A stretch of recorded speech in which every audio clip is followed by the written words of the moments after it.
Donc Jean-Yves Boulin, vice-président de Tempo, vous êtes sociologue, spécialiste du temps de travail et comme par hasard, vous êtes venu chez LDLC interroger les collaborateurs, c'est bien ça? Donc vous avez eu des tas de confidences. On imagine que vous allez les partager avec nous maintenant. C'est à vous. Vous pouvez prendre ce micro. Alors,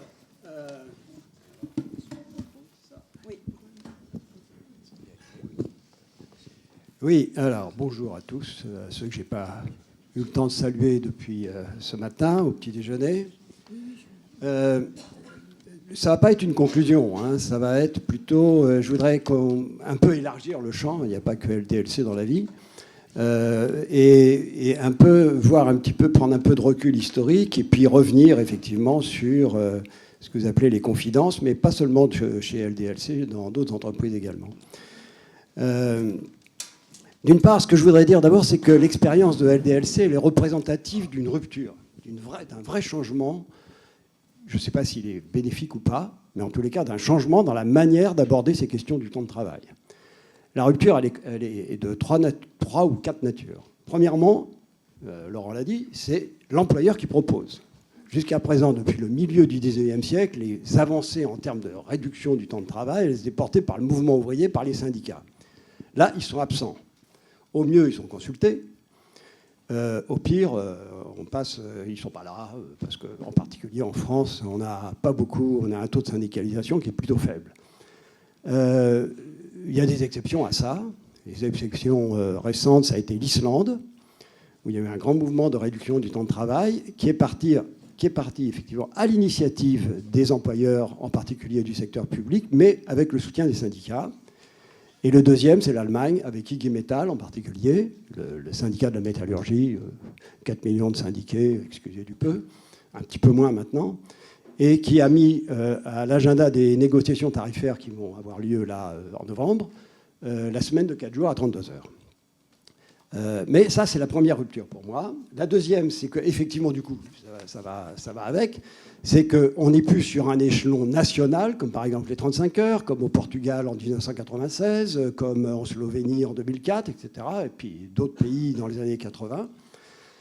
On est à l'échelon de l'entreprise. On n'est même plus, à part encore une fois la IG Metall, on n'est plus même pas à l'échelon de la branche. Hein. Donc c'est l'entreprise. La troisième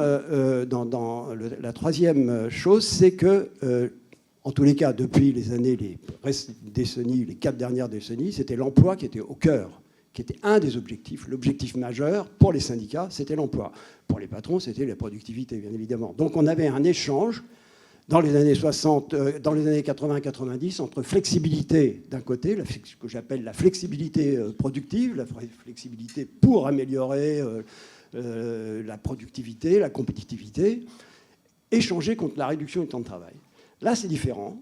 Par exemple, dans le raisonnement de Laurent de Lacléojorie, c'est je vais améliorer le bien-être des salariés et derrière, alors je ne sais pas s'il avait poussé le raisonnement jusque-là, mais en tous les cas, chez celui qui a lancé vraiment le mouvement de la semaine de 4 jours, c'était en Nouvelle-Zélande en fait, c'est Perpetual Guardian, une entreprise. Et lui, il avait lu des résultats d'études qui montraient qu'un salarié restait concentré dans une journée de travail sur son travail à peu près entre 1h30 et 2h30. Et donc il s'est dit, bon, finalement, pourquoi ? Et Laurent a donné les éléments de réponse. C'est que les gens, ils sont préoccupés durant leur travail par tout ce qu'ils ont à faire, toutes les contraintes de leur travail. Ils n'ont pas le temps de le faire. Donc ils sont préoccupés par ça. Et du coup, voilà. Alors, Perpetual Guardian, il a décidé de passer à 4 jours, 32 heures. Enfin, c'est 30 heures même, puisque eux, ils partaient de 37h30. Et d'ailleurs, dans Perpetual Guardian, a créé Andrew Barnes, qui était le président fondateur de Perpetual Guardian. Il a créé dans la foulée une sorte d'association ou de think tank, on va dire, qui s'appelle 4-Day Week Global, qui est une association, j'y reviendrai tout à l'heure, qui a un rôle très important aujourd'hui. Donc on voit bien qu'il y a une sorte d'inversion entre le lien entre bien-être des salariés, réduction du temps de travail, donc, le côté réduction, et productivité. Tous les macroéconomistes nous expliquent que les gains de productivité doivent être premiers. Et à partir du moment où on a des gains de productivité, on pourra les distribuer soit sous forme d'emploi, soit sous forme de salaire, soit sous forme de réduction du temps de travail. C'est les fameuses 30 glorieuses, où on a vu à la fois l'augmentation des salaires et la réduction du temps de travail. Demandez à tous les macroéconomistes, ils vont vous dire ça. Donc voilà, il y a eu un ensemble de ruptures pour moi. Je ne sais pas sur quoi ça va déboucher, mais en tous les cas, je pense que c'est quelque chose d'important. Alors, si on peut passer au... voilà. Alors, la semaine de 4 jours, ce n'est pas nouveau. Ce n'est pas quelque chose de nouveau. Je voudrais la suivante, s'il vous plaît. La semaine de 4 jours, ce n'est pas nouveau. Dans les années 70, il y a eu beaucoup de cas aux États-Unis de semaines comprimées. Sans réduction de temps de travail. Alors on dit semaine dans 4 jours, on va la prendre comme ça. Moi, j'appelle ça compressed work week, donc c'est la semaine comprimée. Il y a eu beaucoup de cas aux États-Unis, il y a eu beaucoup de cas dans les années 70, et c'est pas un hasard, c'est parce qu'on fermait l'entreprise un jour pour des économies d'énergie. On était dans la crise énergétique des années 70. Et c'est revenu dans les années 2009-2010. Par exemple, l'État de Utah aux États-Unis a fermé un certain nombre de services non essentiels, ça concernait quand même plusieurs milliers de salariés, pendant le vendredi pour faire des économies d'énergie. Parce que c'est quelque chose qui est important, c'est que, et j'y reviendrai tout à l'heure, c'est quels sont les objectifs d'une semaine de 4 jours. On y reviendra. Et puis, alors, comment expliquer le succès de cette semaine de 4 jours? Parce que c'est quand même un phénomène très marginal aujourd'hui. Il y a une enquête un survey de la Fondation de Dublin, Fondation de la Commission européenne, qui montre que des gens qui travaillent en 4 jours en Europe, c'est 8% des salariés. Et 8% des salariés, dedans, il y a des temps partiels. Pas oublier. Donc, voilà. Donc, c'est vraiment encore un phénomène très marginal, mais on en parle partout. Et alors, ce qui est assez fascinant, c'est qu'on en parle dans les médias, etc., mais on en parle dans beaucoup de pays. Voilà, donc je pense que de ce point de vue-là, je ne vais pas insister sur les raisons qui sont liées, par exemple, au Covid. Denis l'a expliqué, Laurent aussi, c'est-à-dire effectivement l'aspiration à l'autonomie, à de meilleures conditions de travail, à un meilleur équilibre entre vie au travail et vie hors travail, à un besoin de ralentissement aussi. Alors, on va passer. Des semaines de 4 jours, il y en a plusieurs sortes. Il y a la semaine, on a dit donc, la semaine comprimée, qui en général est ouverte au volontariat. C'est-à-dire qu'on n'impose pas la semaine comprimée. Les collectivités locales aujourd'hui en France, mais elles le faisaient déjà avant. C'était possible de travailler en 4 jours ou 4 jours et demi sur des cycles de 9 jours, etc. Donc, ce n'est pas nouveau. Simplement, là, on fait appel au volontariat. Il y a un pays qui a légiféré là-dessus, c'est la Belgique. Et puis, il y a eu des expérimentations à Valencia, en Espagne. Il y a des collectivités locales aussi en France et dans d'autres pays. La semaine de 4 jours avec réduction du temps de travail et réduction de salaire, elle a beaucoup moins de succès. Ou modération salariale. On a eu des cas, notamment au moment de la loi Robien, parce qu'un des effets aussi, c'est une des raisons, enfin une des choses qui font que la semaine de 4 jours n'est pas nouvelle, c'est qu'en France, on l'a connue au moment de la loi Robien. C'est pas, alors Pierre Laroutourou dit qu'il y a eu 400 entreprises qui sont passées à 4 jours. On n'a pas de chiffres. En fait, on n'a pas de chiffres. J'ai regardé tous les bilans du ministère du Travail, des gros bilans, des papiers, etc. Il n'y en a pas un qui réfère à la semaine de 4 jours. C'est étonnant quand même. Il y en a eu pourtant des cas. Il y en a toujours. D'ailleurs, Iprema, par exemple, une entreprise qui est passée à 4 jours, 35 heures à l'époque, et ils viennent de passer à 32 heures. Donc, ils viennent de... Voilà. Donc, voilà. Et puis, la semaine de 4 jours avec 32 heures, dont je vais parler un petit peu plus ici. Alors, il y a eu des expérimentations, parce qu'il y a des cas comme Laurent, LDLC, etc. Mais 4-Day Week Global, donc, dont je vous ai parlé tout à l'heure, avec Autonomie, qui est aussi un autre think tank au Royaume-Uni, font des campagnes pour que des entreprises rentrent dans des expérimentations de 4 jours, 32 heures, selon un principe 100-80-100, c'est-à-dire on réduit la durée du travail de 20%, on travaille 80%, on maintient le salaire à 100% et on maintient la production à 100%. C'est ça le principe de ces expérimentations. Il y a eu des expérimentations qui ont été menées aux USA et en Irlande, une trentaine de cas d'entreprises, vous voyez, on est quand même très marginal. Une autre expérimentation au Royaume-Uni, à peu près 60 entreprises, 61 exactement. Une autre expérimentation en Australie, Nouvelle-Zélande, et une autre aux USA et au Canada. Et il y en a encore qui sont en cours, il va y en avoir en Allemagne. Il y a des gouvernements qui financent, qui ont des projets de financer des expérimentations, des gros programmes, des projets pilotes en Espagne, au Portugal, en Belgique et en Allemagne. autonomie, Ford Hewitt Global, par exemple, a trouvé des entreprises en Allemagne qui vont expérimenter. Donc on est dans un mouvement actuellement en cours. Je ne reviens pas sur les modalités. Là, on a vu chez LDLC les modalités. Alors, il y a des entreprises qui ferment un jour par semaine.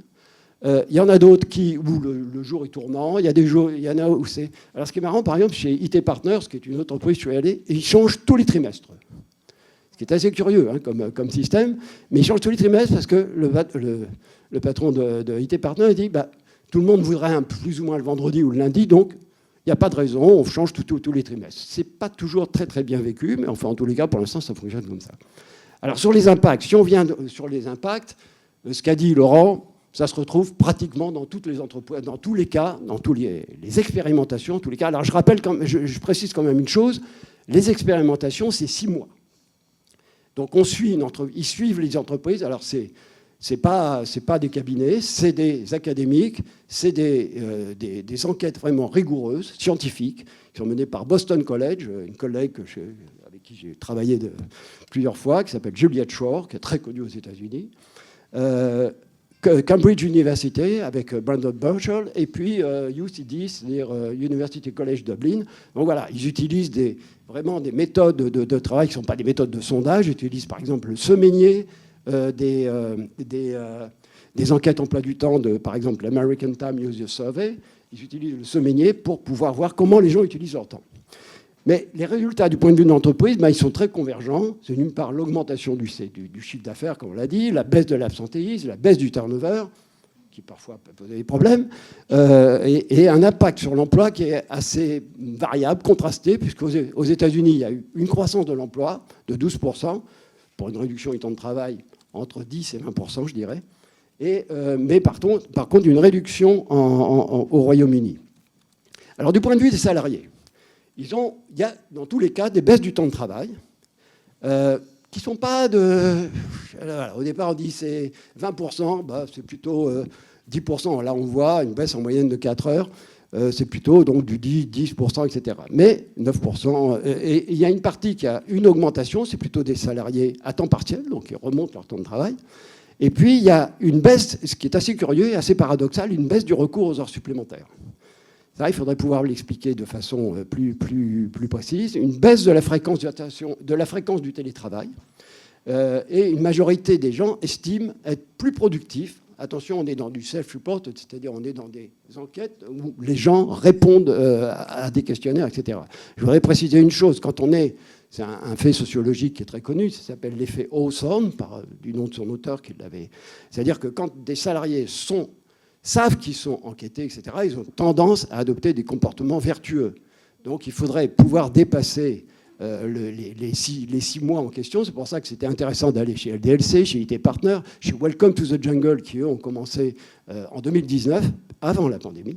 Donc voilà, il y a quand même là des choses qui sont parce qu'il faut que les choses s'installent, notamment sur les usages du temps. C'est pas du jour au lendemain que les gens vont reconfigurer la manière dont ils utilisent leur temps.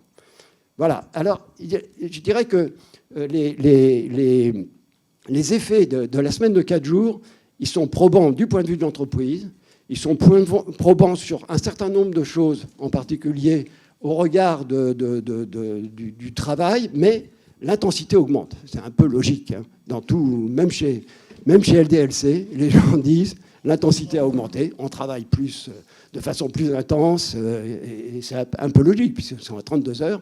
De dire, en fait, quand on fait la semaine en 4 jours, c'est pas de l'intensité, c'est qu'on allonge le temps de travail. C'est la pénibilité qui est liée à la durée de la journée, puisque les journées vont jusqu'à 10 heures, 9 ou 10 heures. Par contre, quand on réduit le temps de travail, alors là, c'est de l'intensification, c'est de la densification. Alors après, il y a des moyens de récupérer les choses. Hein. Et puis, il y en a quand même... Alors, il y a une tendance quand même dans toutes ces enquêtes c'est ça qui me trouble un peu en tant que chercheur, c'est que c'est même mes collègues que j'aime bien, ils ont tendance à regarder le côté positif des choses. Par exemple, ils vont dire un tiers des salariés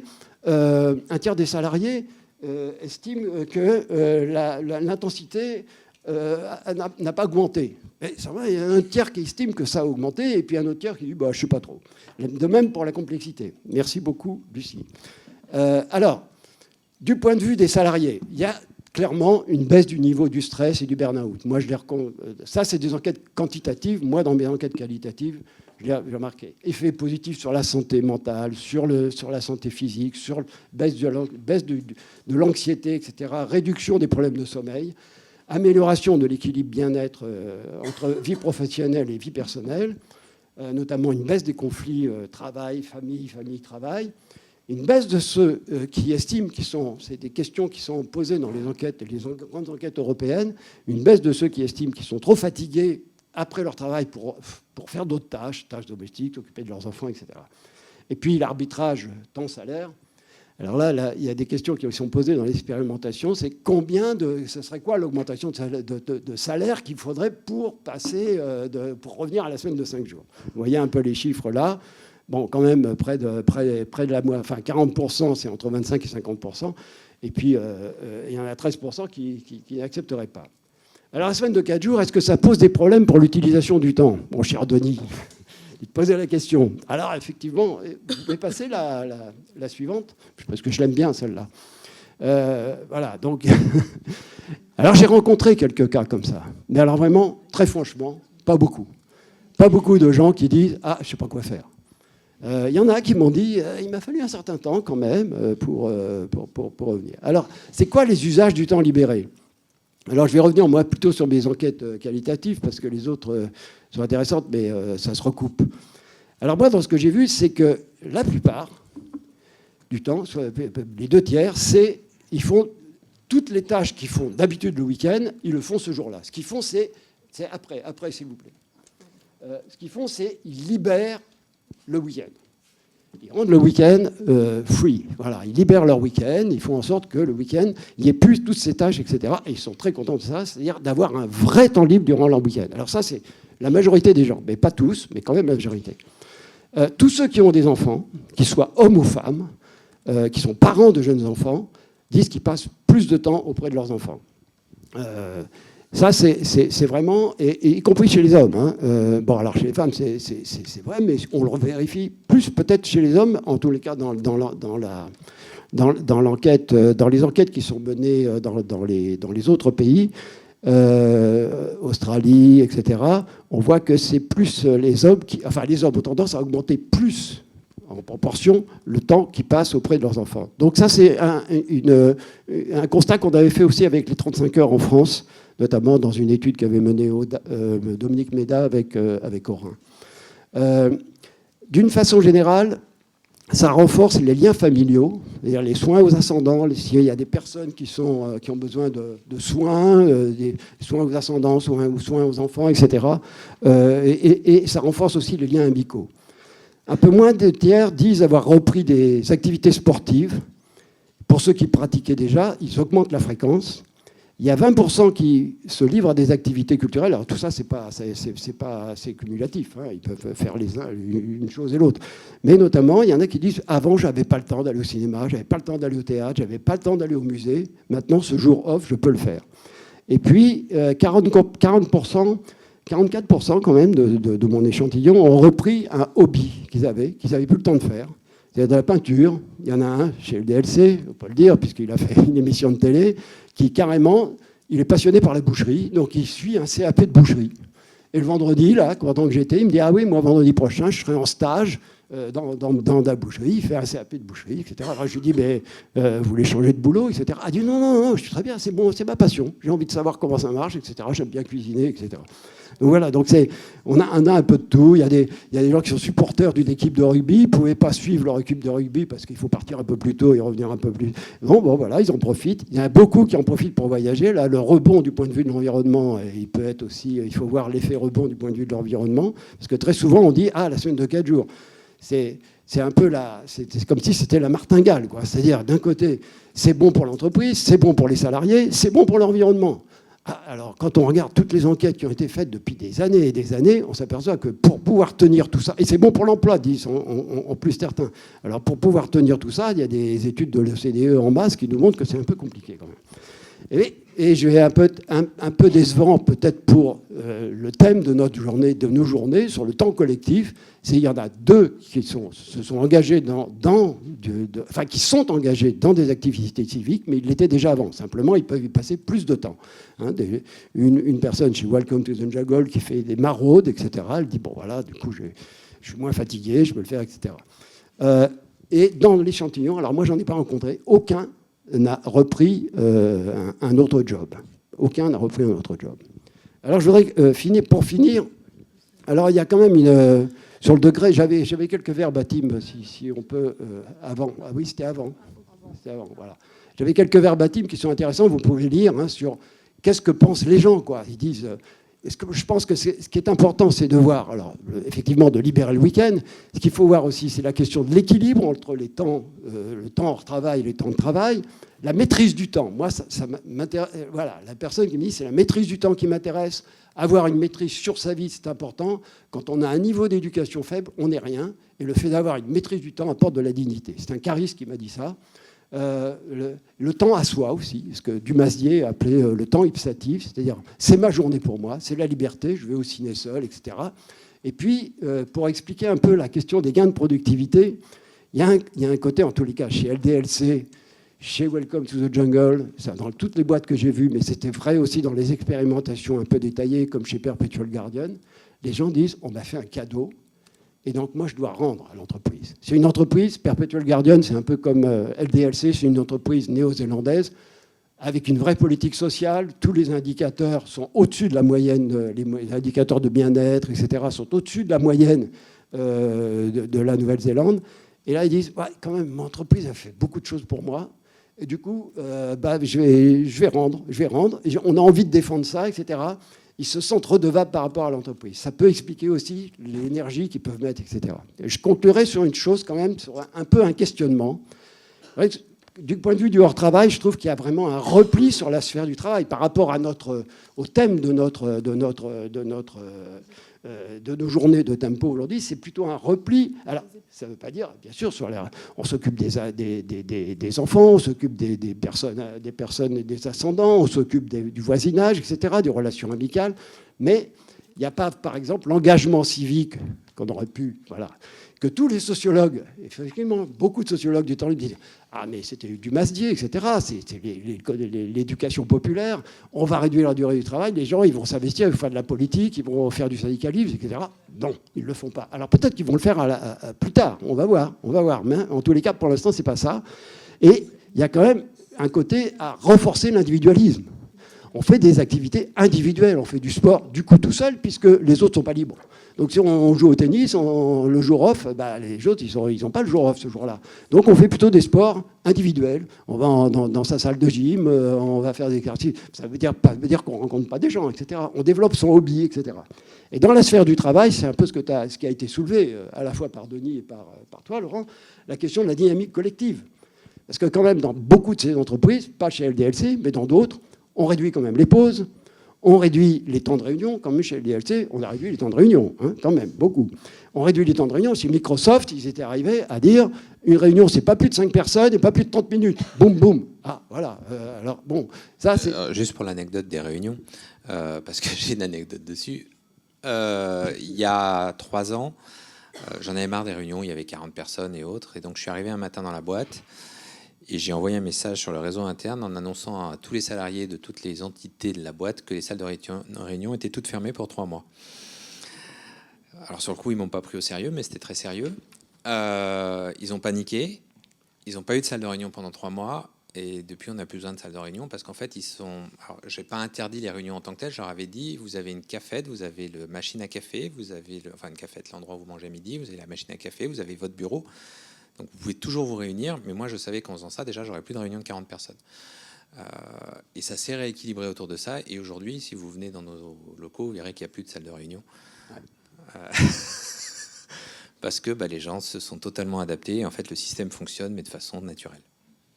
Ouais, alors, mais quand même, moi je trouve que, et je rejoins là Denis vraiment sur ce qu'il a dit tout à l'heure, c'est-à-dire par rapport aux lois Auroux, etc. Je pense que il y a une chose qui est absente dans toutes ces entreprises, une réflexion qui est absente, me semble-t-il, c'est une réflexion sur le travail lui-même. sur le travail, sur sa fonction, sur son sens, sur sa valeur, etc. Et donc, ces réunions, elles pourraient être intéressantes pour ça. C'est-à-dire que trouver des réunions qui permettent de faire... voilà, ce que dit Yves Clos, ce que dit effectivement, c'est de trouver ce temps de l'activité déontique dont parle De Jour. C'est-à-dire, c'est vraiment qu'on puisse parler de son travail, de ce qu'on fait. Est-ce que je suis en adéquation avec le sens que l'entreprise met dans le travail? Est-ce que moi, ça correspond à ce que je fais? Bon, voilà.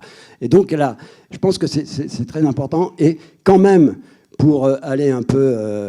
à l'encontre de ce que disait Éric Sadin hier matin, les salariés ils recourent beaucoup à des solutions justement technologiques pour échanger entre eux. C'est-à-dire ils ont développé beaucoup de messageries internes, des groupes WhatsApp, Slack, etc. Et ils disent, bah oui, on correspond comme ça, etc. Parce qu'effectivement, ceux qui sont en plus en télétravail, etc., mais on a vu que le télétravail... Chez IT Partners, le télétravail, ils l'ont supprimé directement. Et il y a des gens qui sont partis parce que ça supprimait le télétravail et ça supprimait les JRTT. C'est aussi une autre question. Il y en a pas mal qui disent... Enfin, pas mal. Il y en a quelques-uns qui disent... Ah, c'était souple, les JRTT, on pouvait les coller au moment des vacances scolaires, ceux qui sont avec des enfants, etc. Voilà, j'arrête là. Merci beaucoup. Merci beaucoup, Jean-Yves Boulin.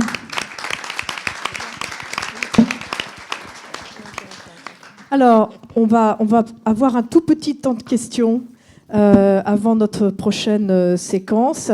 Est-ce que quelqu'un veut se lancer? Des questions pour Jean-Yves ou des questions pour Laurent de la Clergerie? Alors, allez, Maria. Un micro pour Maria. Oui, merci beaucoup. Yves l'évoquait qu'il y avait une baisse des heures extraordinaires. Je voudrais savoir si c'est le cas pour vous aussi dans la boîte. Les heures supplémentaires. Les heures supplémentaires, oui. Oui, c'est vrai, mais en fait, justement, lié au fait que les gens deviennent beaucoup plus efficaces. C'est ça, en fait, l'explication qui est derrière. C'est qu'en réalité, ils travaillent encore plus qu'avant. Et donc, du coup, effectivement, il y a moins d'heures supplémentaires à la fin. Ok, non, c'était juste pour confirmer. Et puis après, on a beaucoup de débats, surtout entre les femmes, que c'est bien d'avoir de 4 jours de travail, de la semaine du travail, mais ça reste 4 jours pressés et stressés pour y arriver. Alors, ce n'est pas toujours clair si ça devrait être une réduction des heures pendant tous les jours de travail de la semaine ou le modèle de 4 jours. Le feedback que vous avez vu dans la boîte. Alors, est-ce qu'ils sont stressés pendant les 4 jours? Non, justement, ils ne sont pas stressés, mais le problème, c'est que vous le voyez à travers les femmes qui se sont mis à 4 jours et qui subissent la pression des autres sur le jour où elles ne sont pas là. Et donc, qui ont le sentiment presque un sentiment, je dirais, de culpabilité de ne pas être ce jour-là, ou de sentir que les autres les rendent coupables de ne pas être là ce jour-là. Et en réalité, quand on se retrouve dans ce temps où tout le monde a les 4 jours, il n'y a plus cette pression globale. Et si les gens travaillent plus, enfin, on ne parle pas de travail en plus, pour moi c'est une efficacité qui est meilleure, c'est vraiment pas parce que... Et c'est pour ça que j'insiste sur le fait qu'au départ j'avais prévu d'embaucher, parce qu'il était différent de l'expérience en Nouvelle-Zélande, qui lui avait dit, si vous travaillez en 4 jours, vous le faites en 4 jours, sinon vous venez le 5e jour. C'était ça sa règle à lui. Nous, c'était on recrutera pour compenser ce que vous ne faites pas, et on a travaillé finalement beaucoup mieux en moins de temps. Véronique. Oui, deux petites questions. Est-ce que vous-même, vous êtes à la semaine de 4 jours? Parce que on en plaisantait au départ. L'exemplarité, je pense que c'est quelque chose de super important. Je suis à la semaine de 3 jours. Sauf que je passe 2 jours par semaine à vous parler de la semaine de 4 jours. Et donc à la fin, moi, quand je fais mon samedi, je me dis, j'explique à tout le monde qu'on a le temps comme ça de faire toutes ses courses, son ménage, son machin, le truc. Et moi, le samedi, je dois faire mes courses, mon ménage. Mais ce que j'ai pu constater sur moi, c'est que si j'arrive aussi à prendre ce temps, ces 2 jours, pour vous parler de la semaine de 4 jours, c'est parce qu'effectivement, autour de moi, l'organisation a fait que j'y arrive. Alors les 3 jours que je passe à la boîte, c'est des jours de 10 heures largement par jour. Mais clairement, les 4 autres jours de la semaine ne sont pas du tout consacrés à la boîte. Et autre question, je suis un peu interloquée par ce que vous avez dit sur les réunions, parce qu'il y a des moments où il faut se retrouver aussi, peut-être pas à 40, mais c'est important. Non, mais il y a des réunions, et je ne dis pas qu'il n'y a plus de réunions. réunions. Non, attention. j'ai compris, mais il n'y a plus C'est de juste, lieux. Alors aujourd'hui, les salles ont été réouvertes, donc ils peuvent y aller, sauf que c'est plus devenu systématique. D'accord, ok, parce que j'avais peur que ça... Mais par contre, les salles qu'on avait de 20 ou 40, qui permettent d'accueillir 20 ou 40 personnes sont inutilisées aujourd'hui. Mais est-ce que ça n'engendre pas des réunions Teams sans arrêt plutôt que... Non, pas du tout. En plus, je suis anti tous ces trucs-là. Donc... Ok, merci. Si je peux permettre juste sur la question des femmes, j'aurais voulu... Il y a 2 choses. C'est Il y a quand même une chose décevante, c'est que toutes les enquêtes montrent que ça ne change pas grand-chose du point de vue de la répartition du travail domestique entre les hommes et les femmes, sauf quand il y a des enfants. Ça, c'est les enquêtes globales. La deuxième, quand même, c'est que les femmes qui étaient passées à 80% pour s'occuper de leurs enfants, notamment alors chez LDLC, me l'ont toutes dit, mais partout, elles repassent à temps plein. Elles sont à temps plein, de fait. Elles sont, en étant restées à 80%, c'est-à-dire avec le même travail qu'elles avaient avant, elles sont à temps plein. Elles sont comme les À temps autres. plein, c'est-à-dire qu'elles retrouvent leur salaire temps Voilà. plein. Et elles retrouvent leur salaire temps plein et elles ne sont pas moins discriminées, je dirais, parce qu'il y a toujours un petit « Ah, t'es pas là le mercredi », etc. Là, voilà, tout le monde est à... Donc c'est plutôt bien, je trouve. Monsieur, là-bas au fond. Merci. J'aurais 2 questions. Alors, la première, sur l'absentéisme, je suppose que vous y avez gagné, puisque, je dirais, c'est le résultat d'un bien-être. Et on a parlé tout à l'heure des différentes catégories, on peut appeler, je dirais, les invisibles et les cols blancs, cols bleus, hein, on va revenir en détail comme ça. Est-ce que dans votre entreprise, vous avez réalisé aussi le fait de faire passer des cols blancs pendant un temps sur les postes de, je dirais, col bleu ou invisible, et inversement faire venir dans vos... C'est une question, hein, je vous pose, de faire venir les invisibles dans les équipes, je dirais, dans les bureaux, pour... voilà, est-ce que vous avez fait cette expérience ou pas? C'est une question. Alors, ça s'est fait de façon plus ou moins forcée, en fait, à chaque déménagement logistique, parce que dès qu'il y a un déménagement d'entrepôt, ça se passe en général assez mal. Nouveaux outils, nouveaux. Et donc, on prend du retard. Et en général, tous les cols blancs partent le soir bosser dans l'entrepôt.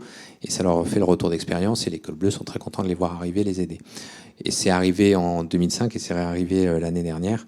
Donc oui, mais ça s'est fait dans ces conditions-là. Par contre, c'est des super expériences dans les deux sens, dans le contact, etc. Il y a ça. Sur l'absentéisme, oui, il a été divisé par 2. Au-delà de ça, je dirais que même les accidents de travail ont été divisés par 2. Et ce qui m'a surpris dans les accidents de travail, et j'exclus les gens qui sont en télétravail dans ce calcul, c'est que les accidents de trajet ont été divisés par 2. Ce qui montre qu'en fait, une fois qu'on est reposé, ça n'est pas qu'au travail qu'on est mieux, c'est même sur la route. Et puis il y a un jour, ils ne se déplacent pas. Non, oui, mais c'est 20%, ça ne justifie pas le diviser par 2. Enfin, oui, c'est ça, 20%. Oui, bonjour. Moi, j'avais une question sur l'évolution des pratiques managériales avec l'acquisition d'un management un peu plus hybride, d'autant plus que les managers sont et ont des incertitudes vis-à-vis du passage à la semaine de 4 jours. Quel retour vous pouvez nous faire sur l'évolution de ces pratiques-là? Merci. En fait, on a changé beaucoup de choses dans le groupe. Avant même la semaine de 4 jours, on avait déjà... Alors, on a 3 coachs internes aujourd'hui qui étaient là pour accompagner les managers dans un poste moins contrôlant. Je ne dis pas qu'il n'y a plus de contrôle, qu'on a toujours quelques managers qui le sont aujourd'hui, mais clairement, il y a eu un moment la volonté de dire, moi, aux équipes, je ne veux pas que vous ayez des managers contrôlants. Et donc forcément, une fois que moi j'ai dit aux équipes, le manager ne doit pas être contrôlant, c'est compliqué pour un manager contrôlant de l'être. Et du coup, on a eu ce changement de position, et pour accompagner d'ailleurs le changement, on a formé ces 3 coachs internes qui ont permis le changement. Il y a des managers qui sont partis dans ce cadre-là d'ailleurs, parce qu'ils ne s'y retrouvaient plus. Une question tout au fond. Oui. Pour être rapproché, Emmanuel. Bonjour, merci beaucoup pour votre intervention qui je trouvais vraiment très enthousiasmante. Et je voulais réagir avec vous sur le fait que vous indiquez que si on est tous à 4 jours, en fait, il n'y a plus ce sentiment de culpabilité ou de stress lié au fait de manquer quelque chose ou de ne pas être dans l'urgence. Et moi, j'ai l'impression que ça, c'est un élément qui est très important. C'est-à-dire que si on est tous à la même enseigne, qu'on ralentit tous, il n'y a plus cette peur de manquer, cette peur de plus saisir des opportunités. Pensez par exemple au moment où il y a des chutes de neige, des grèves. Si tout le monde est en retard, il n'y a plus de stress à être en retard. Et donc ça, je trouve que c'est un point qui est très important dans ce que vous indiquez. Et j'avais peut-être une question, puisque moi, je travaille dans le domaine des transports, en lien un peu avec ce dont tu parlais, Jean-Yves, sur la compressed work week. C'est-à-dire qu'à la base, la réduction du temps de travail, la semaine des 4 jours, elle est apparue par rapport à des enjeux aussi de déplacement. Et donc, je me demandais dans quelle mesure, je ne sais pas si vous avez beaucoup détaillé sur comment les jours non travaillés sont choisis ou pas au sein de notre entreprise. Et je pense notamment au lundi, vendredi, où on voit actuellement avec le télétravail qu'il y a des pics maintenant de fréquentation qui sont plus forts les mardis et jeudis qu'ils ne l'étaient par le passé parce que les gens travaillent moins le lundi et le vendredi. Une des petites corrections qu'on a eues sur les jours d'ailleurs, c'est que beaucoup de services s'étaient dit on se retrouvera le mardi. Et c'était fixé que le mardi, ils n'avaient pas le droit de télétravailler, pas le droit de faire un jour off. Et ils sont en train de revenir en arrière dessus parce qu'ils trouvent le mardi trop lourd depuis. Puisqu'en fait, le fait de tous être là le mardi, ils se retrouvent en saturation de réunions. Ils ont l'impression à la fin de la journée de ne pas avancer. Et du coup, ils rééquilibrent. Il y a pas mal de services qui ont rééquilibré ça. Oui, s'il vous plaît. Bon, bien sûr, merci pour tout ce que j'ai entendu et que nous partageons. Mais je voudrais demander, au point de vue syndical, vous avez dit que la personne de la CGT avalerait sa chic si elle apprenait que vous diffusez. Comment ça s'est passé? Non, c'est pas ça. C'est au moment où je l'ai annoncé. Au contraire, au point de vue syndical, ça se passe très très bien. Donc, je ne vais pas prendre le temps. Je comprends que je m'étais trompée en interprétant. Mais ce qui m'intéresse, c'est de savoir comment les syndicats français se positionnent par rapport à ces initiatives très positives auxquelles ils n'ont peut-être même pas envie de contribuer, même si sur le fond, ce sont des gens qui réclament l'humanisation, etc.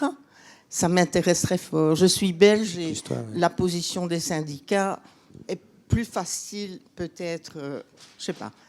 Ça m'intéresse de savoir. Alors, sur cette question des syndicats, bon, en France, la CGT, elle prône les 32 heures. Mais pas fatalement. Du coup, ça associe un peu avec la semaine de 4 jours. Je dirais qu'ils soutiennent, mais ce n'est pas une revendication première. La revendication, c'est la baisse de la durée du travail.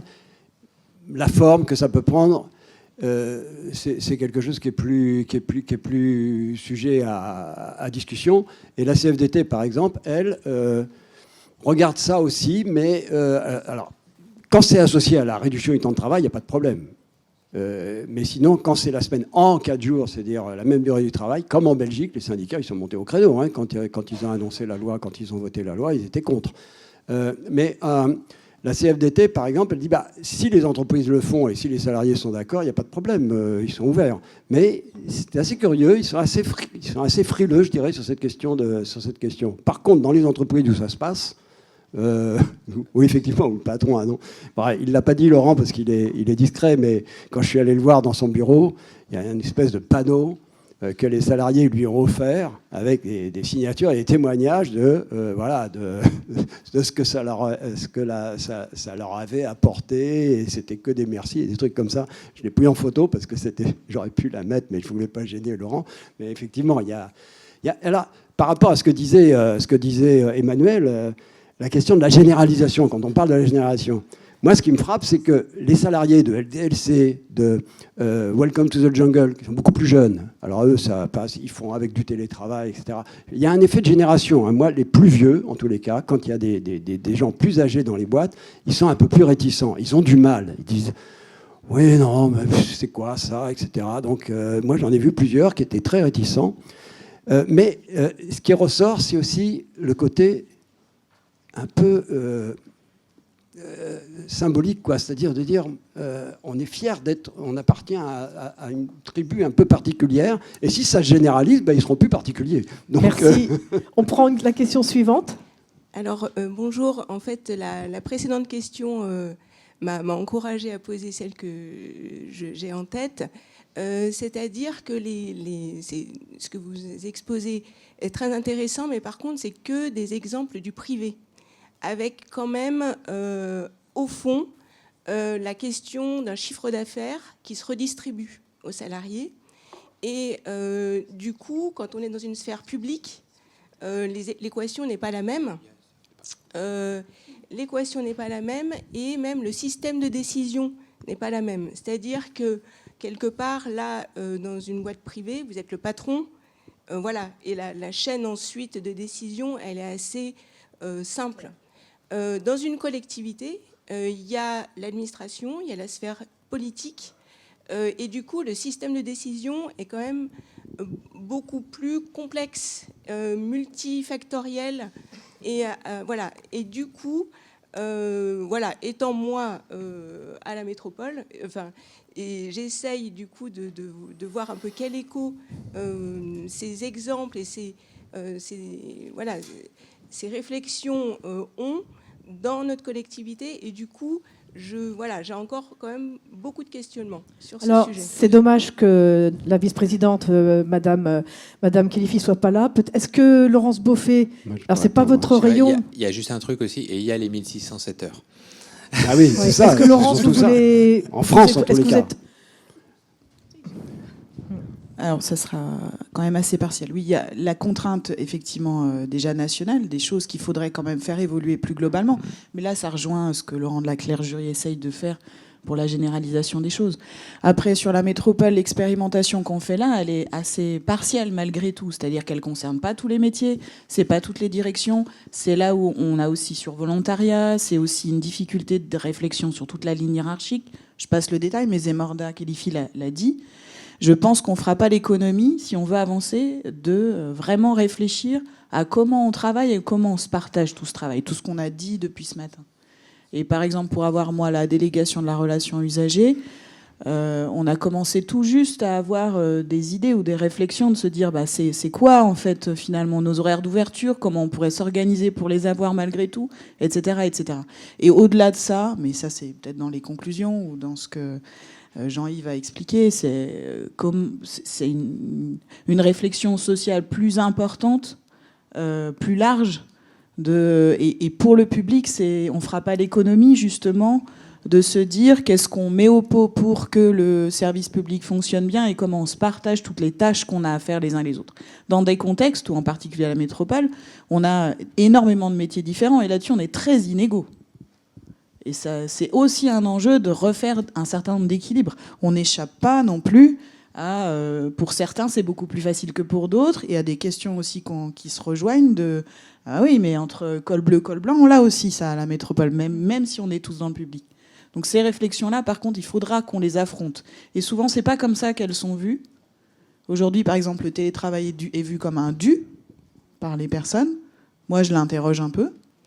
Et je pousse aussi les syndicats à avoir ces réflexions-là et plus larges et à les défendre d'une manière différente que juste corporatiste métier par métier. On a aussi ce défaut-là parfois dans les collectivités aussi grandes en plus que la métropole de Lyon. Je ne vais pas plus loin. Mais... Merci beaucoup. Merci Jean-Yves Boulin. Merci beaucoup Laurent de la Clergerie.